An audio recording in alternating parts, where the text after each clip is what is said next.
Antisemitism. Hitler's hatred of Jews did not emerge in isolation. It grew from centuries of anti-Semitism in Europe, where Jews were treated as outsiders, scapegoats, and threats to social order. In medieval Christian Europe, Jews were confined to ghettos, barred from many professions, and falsely accused of being God's condemned people. Over time, this created a deep cultural prejudice. Jews were portrayed as exploiters, moneylenders, and enemies of Christian society. By the 19th century, these stereotypes evolved further. As liberal reforms after the French Revolution granted Jews equal rights, they began rising socially, entering banking, politics, journalism, science, and the arts. Many succeeded rapidly, which triggered resentment among Europe's struggling classes and traditional elites.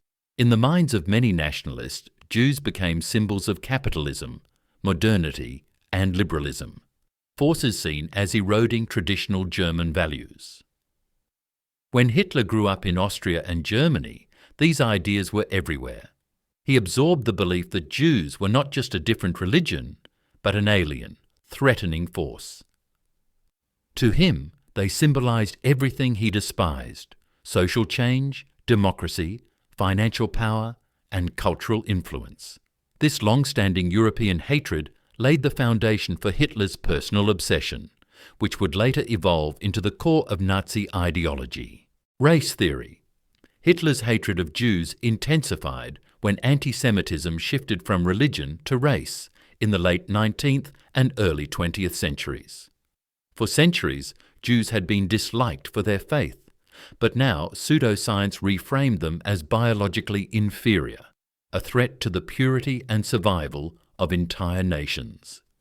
Influenced by social Darwinism and racial theorists like Arthur de Gobineau and Houston Stewart Chamberlain, many European nationalists embraced the idea that humanity was divided into competing races, locked in a struggle for survival. Within this worldview, Aryans, particularly Germans, were portrayed as the superior master race, destined to dominate the world. Jews, on the other hand, were depicted as a separate, degenerate race, inherently corrupt and dangerous. Hitler absorbed these ideas deeply.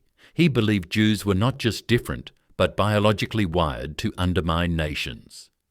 In his speeches, he repeatedly claimed that Jewish blood carried traits of deceit, greed, and domination, making coexistence impossible. According to him, Jews sought global control by manipulating finance, politics, media, and culture, turning them into the ultimate enemy threatening Germany's survival. By framing Jews as a racial danger, Hitler removed any possibility of religious tolerance or social integration. It wasn't about conversion, assimilation, or coexistence anymore. It was about elimination. This racial worldview became a central pillar of Nazi ideology, transforming anti-Semitism from prejudice into a biological war against an entire people. Before we move deeper into Hitler's story, here's where it gets even more revealing.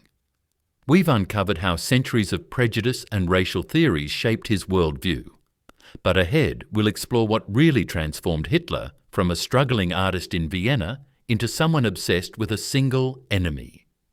If you want to keep following these classified threads of history, subscribe to Crisis Logs. Subscribe. B4, it's classified. Drop your thoughts in the comments. Do you think his hatred came more from deep-rooted prejudice, these racial ideologies, or something darker in his personal past? And if this video is giving you a clearer picture of history's most dangerous obsessions, helps us bring more of these before it's classified explainers to you. Vienna. Between 1908 and 1913, Adolf Hitler lived in Vienna, a period that deeply shaped his worldview. Ironically, historical evidence suggests that during his early years there, Hitler was not yet an outspoken anti-Semite. He had Jewish acquaintances, sold paintings to Jewish merchants, and even spoke positively about Jewish philanthropy. But Vienna at the time was a breeding ground for anti-Semitic ideology, and it was here that Hitler absorbed ideas that later became central to his hatred. Vienna's political climate was heavily influenced by leaders like Karl Lueger, the city's mayor, who gained popularity by weaponizing anti-Semitism. Lueger's speeches portrayed Jews as corrupting Austrian society, dominating finance, media, and politics. Similarly, Georg Ritter von Schönerer, another influential nationalist, pushed an extreme vision of German racial superiority and the exclusion of Jews from public life. Hitler, a struggling artist living in poverty, listened, observed, and absorbed these narratives. Hitler's personal failures during this time amplified his resentment. Rejected twice by the Academy of Fine Arts, he found himself homeless and directionless, often living in shelters and surviving on meagre earnings from selling postcards. As he looked around Vienna, he saw Jewish families thriving in business, culture, and politics. To a young man seeking purpose, these racial ideologies provided simple answers to complex frustrations. Jews became the convenient explanation for his own struggles and for the broader social changes unsettling German-speaking Europe. By the time Hitler left Vienna for Munich in 1913, the seeds of his racial anti-Semitism were firmly planted, setting the stage for the obsession that would later define his politics. Stab in the back. Germany's defeat in World War I was the single most defining shock in Hitler's life, and it pushed his anti-Semitism into overdrive. In November 1918, after 4 years of brutal trench warfare, Germany unexpectedly signed an armistice. For many Germans, including Hitler, this surrender was unthinkable. The army, he believed, had not been truly defeated on the battlefield, so how could the empire collapse so suddenly? Nationalist circles offered a simple, poisonous explanation: the stab-in-the-back myth, also known as Dolchstoßlegende. According to this conspiracy theory, Germany's army was betrayed from within by socialists, communists, and above all, Jews. Right-wing propagandists claimed Jewish politicians, bankers, and intellectuals deliberately undermined the war effort, signing surrender agreements and plotting against the German people. For Hitler, who served as a soldier during the war and was temporarily blinded by mustard gas in 1918, this narrative became personal. While recovering in a military hospital, he learned of Germany's defeat and reportedly described it as his greatest trauma. From that point onward, Hitler viewed Jews as the central enemy, not just of Germany, but of civilization itself. This belief hardened further after the signing of the Treaty of Versailles in 1919, which imposed crushing reparations, territorial losses, and national humiliation. In Hitler's mind, Jewish influence in politics and finance had orchestrated both the surrender and the punishment. The defeat gave him a conspiracy-driven worldview. Germany's future survival depended on removing Jewish influence entirely. From this point forward, Hitler's anti-Semitism wasn't just prejudice. It became the core of his political identity and the lens through which he interpreted every national crisis. Scapegoats. After World War I, Germany plunged into economic and social chaos, and Hitler weaponized this turmoil to turn anti-Semitism into a mass movement. The Treaty of Versailles, 1919, had left the nation humiliated and crippled, forcing massive reparations, stripping territories, and crushing German pride. The economy collapsed under the weight of debt and hyperinflation. By 1923, the German mark was so worthless that people carried wheelbarrows of banknotes just to buy bread. Amid this despair, Hitler exploited existing prejudices by framing Jews as the ultimate scapegoats. He claimed Jewish bankers had engineered Germany's economic downfall through international financial networks. He accused Jewish politicians of profiting from the chaos while ordinary Germans starved. Even cultural change became part of his narrative. Jewish influence, he argued, had corrupted German values and pushed the nation toward moral decay. The Great Depression of 1929 intensified these fears. As millions lost jobs and savings, Nazi propaganda relentlessly portrayed Jews as controlling global finance, manipulating trade, and secretly benefiting from Germany's suffering. By simplifying the nation's complex economic crises into a single, visible enemy, Hitler gave Germans an outlet for their anger and despair. This strategy worked. Antisemitism, once a fringe belief, became a rallying point for millions seeking someone to blame. By turning Jews into symbols of capitalist greed, political betrayal, and cultural decline, Hitler unified a fragmented population under a shared hatred. It wasn't just prejudice anymore. It was political power built on fear, resentment, and manufactured enemies. Aryan Myth. By the early 1920s, Hitler's anti-Semitism evolved from political scapegoating into a racial crusade. Influenced by social Darwinism and racial theorists like Houston Stewart Chamberlain and Arthur de Gobineau, Hitler embraced the belief that humanity was divided into distinct biological races locked in an eternal struggle for survival.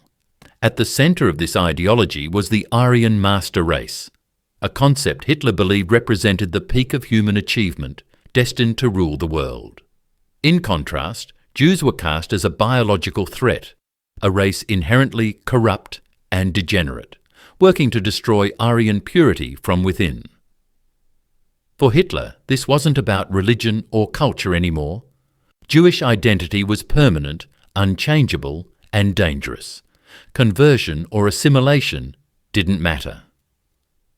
Hitler argued that Jewish blood carried destructive traits like greed, deceit, and domination, making coexistence impossible. In his worldview, Jews weren't just opponents, they were parasites infecting nations and civilizations. This racial framing gave Nazi anti-Semitism a scientific facade, making it seem less like prejudice and more like national self-defense. This belief directly justified the policies that followed. It led to the Nuremberg Laws of 1935, which stripped Jews of citizenship and banned marriages between Jews and Aryans. It underpinned Aryanization programs, where Jewish businesses were seized and handed to pure Germans. Most critically, it laid the ideological foundation for genocide. If Jews were seen as a biological danger, Hitler believed the only solution was their elimination.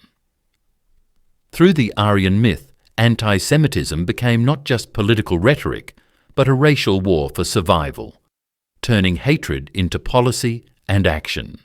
Red Scare. By the late 1910s and early 1920s, Hitler fused his racial hatred of Jews with an intense fear of communism, creating one of the most powerful narratives in Nazi ideology, Judeo-Bolshevism. He became convinced that Jews were the masterminds behind communist revolutions, using socialism as a tool to destabilize nations and seize global control. This belief intensified after the Russian Revolution of 1917, where leaders like Leon Trotsky, who was Jewish, became central figures in establishing the Soviet regime. To Hitler and other right-wing nationalists, this seemed like proof that communism was a Jewish plot designed to destroy traditional societies from within. In Nazi propaganda, Jews were accused of being behind every revolutionary uprising in Europe, from the short-lived Bavarian Soviet Republic in 1919 to global Marxist movements. Hitler argued that Jewish influence worked both sides of the spectrum, controlling capitalist finance on one hand and communist revolutions on the other, all as part of a coordinated plan for world domination. This fusion of anti-Semitism and anti-communism served multiple goals. It terrified conservatives, industrialists, and the middle class into seeing Hitler as Germany's last defense against chaos. It also gave his later military ambitions a moral justification. The invasion of the Soviet Union in 1941 was framed not just as a territorial conquest, but as a holy war against Jewish Bolshevism. By branding Jews as both the hidden hand behind communism and the manipulators of capitalism, Hitler created an inescapable conspiracy. No matter the political system, Jews were portrayed as the real enemy threatening Germany's survival. Final solution. By the late 1930s, Hitler's anti-Semitism had transformed from ideology into state-driven policy. What began as centuries of prejudice and evolved through conspiracy theories and racial doctrines now reached its most extreme form: the plan to eliminate Jews entirely. In Mein Kampf, 1925, Hitler had already framed Jews as part of a global conspiracy, controlling finance, media, politics and revolutions to dominate the world. Once he rose to power in 1933, these beliefs became the backbone of Nazi policy. The Nuremberg Laws, 1935, stripped Jews of citizenship, banned marriages between Jews and Aryans, and segregated them from German society. Businesses, homes and wealth were seized in a massive process called Aryanization, forcing Jews into economic ruin. Violence escalated with events like Kristallnacht, Night of Broken Glass, in November 1938, when Nazi-organised mobs destroyed synagogues, Jewish businesses, and homes across Germany and Austria. This marked the shift from persecution to open terror. But Hitler's vision went further. During World War II, as Nazi Germany invaded Poland and the Soviet Union, millions of Jews came under Nazi control.